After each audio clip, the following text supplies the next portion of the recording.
Hi friends, welcome to Thanneer Raju YouTube channel. కొన్నిసార్లు మనకి ఏమీ తోచదు, చిన్న చిన్న విషయాలకే చిరాకు వస్తుంది. అప్పుడు నేనేం చేస్తానో తెలుసా? డ్రైవింగ్కి వెళ్తాను. ఈరోజు కూడా అలానే కొంచెం చిరాగ్గా అనిపించి నేను నెహ్రూ ఔటర్ రింగ్ రోడ్ దగ్గర అయితే వచ్చేసానమాట.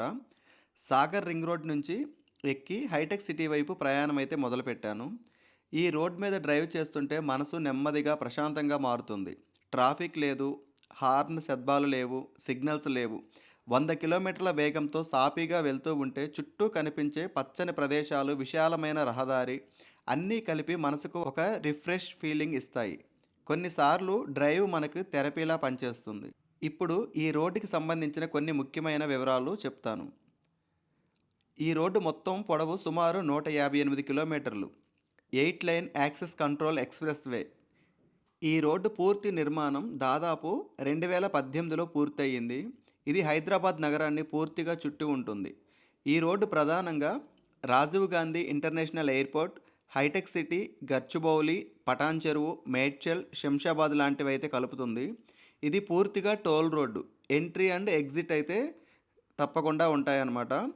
ముఖ్యంగా ఒక విషయం, ఇది హై స్పీడ్ క్యారిడార్ అయినా కూడా స్పీడ్ లిమిట్ సాధారణంగా 100 కిలోమీటర్లు అనమాట. సేఫ్టీ కెమెరాలు అయితే ఉంటాయి. ఓవర్ స్పీడ్ చేస్తే ఫైన్ అయితే వస్తుంది మనకి డైరెక్ట్గా. డ్రైవ్ ఎంజాయ్ చేయాలి, కానీ రూల్స్ కూడా ఫాలో అవ్వాలి. సీట్ బెల్ట్ తప్పనిసరి. లైన్ డిసిప్లైన్ మెయింటైన్ చేయాలి. ఎమర్జెన్సీ లైన్లో ఆగకూడదు. నాకు ఈ రోడ్డు ఎందుకు ఇష్టం అంటే, ఇది నగర గోల నుండి బయటకు తీసుకువెళ్తుంది. కొంచెం సమయం మనతో మనమే ఉండే అవకాశం ఉంటుందన్నమాట. హైటెక్ సిటీ వైపు వెళ్తుంటే సిటీ స్కైలైన్ కనిపిస్తుంది. అది చూసి మనకి మళ్ళీ ఎనర్జీ వస్తుందన్నమాట. డ్రైవింగ్ అనేది కేవలం ప్రయాణం కాదు, మనసుకు ఒక రీసెట్ బటన్ లాంటిది. ఈ ఓఆర్ఆర్ వల్ల ఉపయోగాలు ఏంటో చూద్దాం.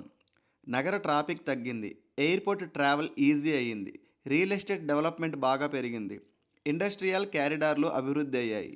ఇది హైదరాబాద్ డెవలప్మెంట్కి ఒక ప్రధాన కారణం. కొన్నిసార్లు మనకి బ్రేక్ అవసరం ఉంటుంది.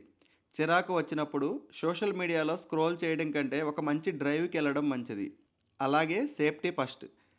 ఇది నా ఈరోజు ఓఆర్ఆర్ డ్రైవ్ అనుభవం. మీరు కూడా ఎప్పుడైనా ఈ రోడ్ మీద డ్రైవ్ చేశారా? మీ అనుభవం కామెంట్స్లో చెప్పండి. ఈ వీడియో మీకు నచ్చితే లైక్ చేయండి, షేర్ చేయండి, సబ్స్క్రైబ్ చేసుకోవడం మర్చిపోకండి. మళ్ళీ నెక్స్ట్ వీడియోలో కలుద్దాం. Okay, bye friends.